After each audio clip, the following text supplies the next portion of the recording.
नमस्कार सत श्री अकाल। हाँ जी, अज आप आलू टिक्की बनावांगे।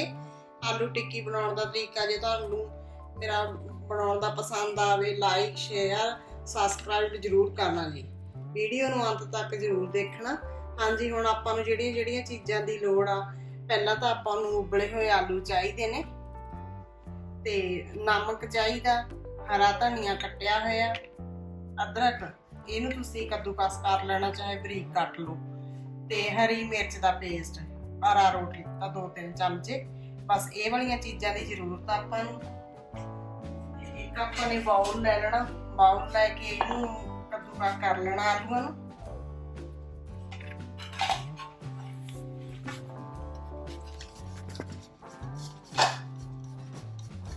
ਇਸ ਤਰ੍ਹਾਂ ਕਰਕੇ ਕਰ ਲੈਣਾ।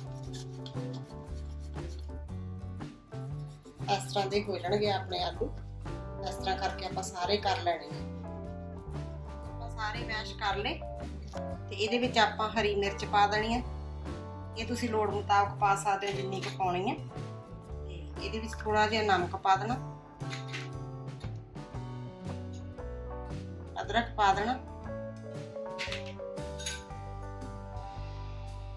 हरा धनिया पा देना, अरारोट के 2 चम्मच पा देने ने। ये तुसी वध घट देख के पा लेना, भी मतलब कि अपने आलू जिवें पानी घट सोखते हैं उस तरह देख के पा लेना। हुण इन्हां नूं चंगी तरह मिक्स कर लेना।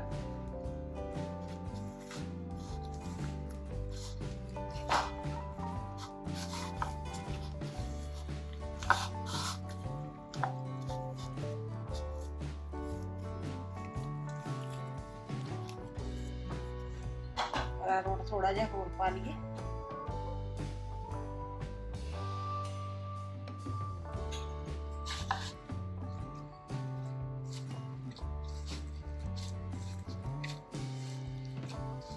अपना सैट हो चुके हैं।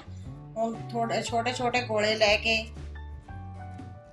इन्ने क वड्डे वड्डे लैके गोले आपां ने टिक्कियां तैयार कर लैणियां ने। इस तरह करके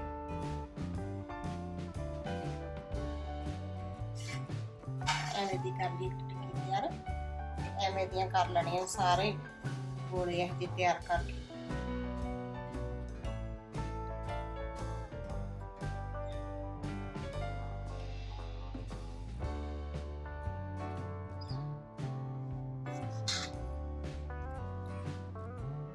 जब तक तेल गर्म हो रहा अपना, आपां जब तक सारे तैयार कर लिए।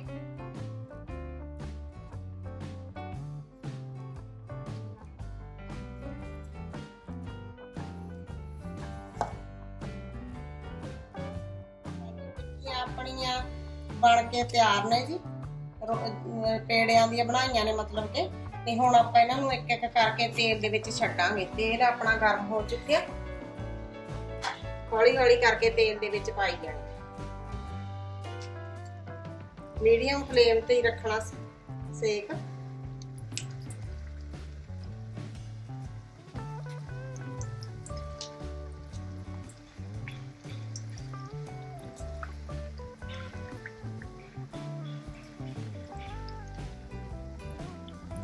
अपनी टिक्कियां ब्राउन हो चुकी हैं, इन्हां दा पासा पलट दिए।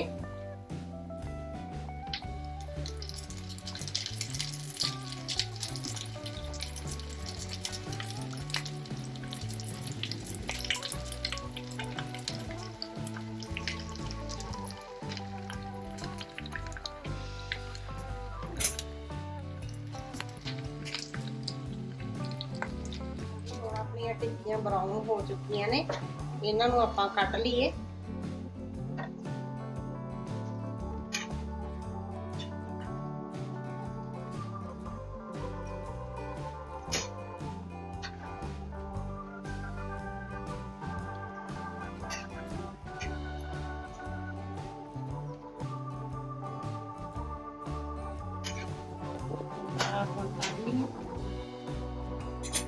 आपां हुण आ दूसरियां वालियां भी पा दईए।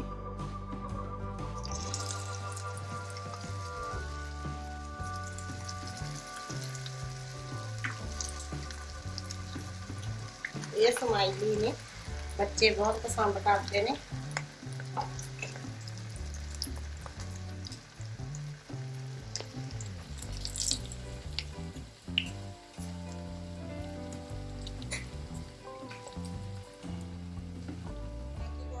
ਦੀਆਂ ਟਿੱਕੀਆਂ ਆਪਣੀਆਂ ਤਿਆਰ ਨੇ।